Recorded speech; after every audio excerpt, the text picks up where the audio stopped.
திமுக அமைப்பு செயலாளர் RS பாரதி செய்தியாளர்களை சந்திக்கிறார். நேரலையில் பார்க்கலாம்.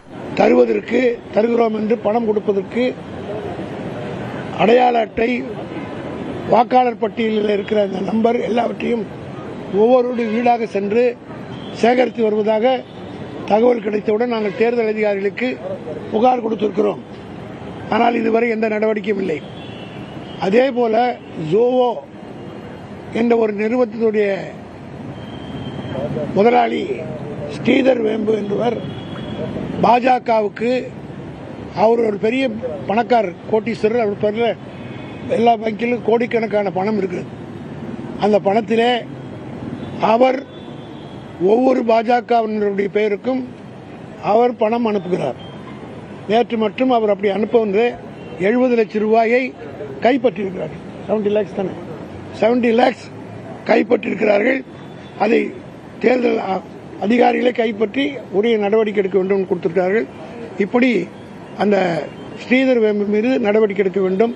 காரணம், ஒரே செக்கில் ஒரு 70 லட்சம் ரூபாய் ரிலீஸ் பண்ணி ஒரு பர்டிகுலர் ஆளுக்கு அனுப்பியிருக்கிறாங்க. அவரு அங்கிருந்து என்கேஷ் பண்ணி அதை டிஸ்ட்ரிபியூட் பண்றதை பிடிச்சி ஸ்குவாடு பிடிச்சிருக்குது.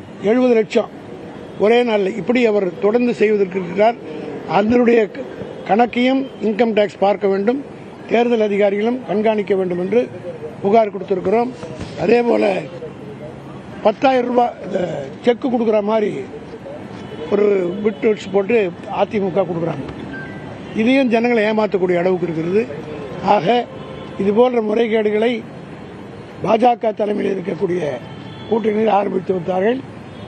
அதிமுகவினரும் அதை சென்னை, தமிழ்நாடு பூரா செய்து கொண்டிருக்கிறார்கள். இது குறித்து தேர்தல் ஆணையத்திடம் புகார் கொடுத்திருக்கிறோம். அப்படி உரிய நடவடிக்கை எடுக்கவில்லை என்றால் சட்ட ரீதியான நடவடிக்கையும் எடுப்பதற்கு திமுகவுடைய சட்டத்துறை தயாராக இருக்கிறது. தேர்தல் ஆணையம் நீங்க கொடுக்கிற புகார்கள் கவுன்சில் எடுத்துட்டு நடவடிக்கைகள் மேற்கொள்றாங்க. தொடர்ந்து பிரச்சாரம் மேற்கொள்ளும் போதெல்லாம் கேமராமேன் வந்து எடுக்கிறாங்க, காட்சிகள் எடுக்கிறாங்க, விவரங்கள் சேகரிக்கிறாங்க. இதெல்லாம் அவங்க சேகரித்து நடவடிக்கை அதுக்காகத்தான் லீகல் பேட்டில் பார்ப்போம். காரணம் என்ன, உரிய முறையில் அவங்களுக்கு தான் கம்ப்ளைண்ட் கொடுக்கணும். அவங்க நடவடிக்கை எடுக்கலைன்னா தான் அடுத்த கட்ட நடவடிக்கை போக முடியும். ஆக இன்னும் 4-5 நாள் இருக்கிறது. நீதிமன்றத்துக்கு எப்படி தலைவருக்கு இடம் கொடுக்க முடியாதுன்னு சொன்ன உடனே இரவோடு இரவாக சென்று சட்டத்துறையின் சார்பாக இடத்தை பெற்றுக் கொடுத்த சட்டத்துறை தான் திமுக சட்டத்துறை. ஆக அவருடைய தவறு தட்ட வேலைகள், அவருடைய தில்லுமுல்களை எல்லாம் உரிய வகையில் தேர்தல் கமிஷன் வந்து ஏறது. இப்போ உங்களுக்கு எல்லாம் தெரியும், எலெக்ஷன் கமிஷன் பிஜேபியினுடைய பி டீமா நீங்க செயல்படுத்து இந்தியா பூரா. இது நான் மட்டும் சொல்ல, எல்லோரும் சொல்ல ஆரம்பிச்சிட்டாங்க. ஒரு ஒரு சுண்டறிக்கை ஒன்று, ஒரு வாட்ஸ்அப்பில் ஒரு செய்தி ஒன்று வந்தது. அதாவது வந்து 19ஆம் தேதி ஒரு மாரத்தான் நடத்த போதா அதில் போட்டிருக்காங்க. அது தேர்தல் ஆணையத்தினுடைய ஆல் இண்டியா எலெக்ஷன் கமிஷனுடைய ஆதரவோடு நடைபெறுவதாக ஒரு நிறுவனம் போட்டிருக்காங்க. அது பிஜேபியினுடைய பி டீமிங்க. அதில் ஃபர்ஸ்ட் என்ன போட்டிருக்காங்க தெரியுமா, let us run for change அப்படின்னு போட்டு வாக்காளர்களுக்கு வாக்கு போடுறதுக்குரிய விழிப்புணர்ச்சி ஏற்படுத்துகிற மாதிரி கீழே போட்டு ஒரு ஸ்டார் போட்டு அதில் மெசேஜை ரன் ஃபார் சேஞ்ச் அப்படின்னா என்ன அர்த்தம், மாற்றத்திற்கு ஓடுவோம் அப்படின்ற மாதிரி ஒரு மாரத்தானை நடத்துவதற்கு முறை. அதாவது அதனுடைய எலெக்ஷன் கமிஷனுடைய பேரையும் யூஸ் பண்ணியிருக்காங்க. ஆனால் எலெக்ஷன் கமிஷன் அது ஒன்றும் கண்டுக்கவே இல்லை. புகார் கொடுத்துருக்குறோம், சொன்னோன்னே அந்த வார்த்தையை மட்டும் எடுத்துடுறேன்னு சொல்லியிருக்காங்க. அதுக்குரிய நடவடிக்கையும் திமுக சட்டத்தை சார்பாக எடுத்துக்கிறோம்.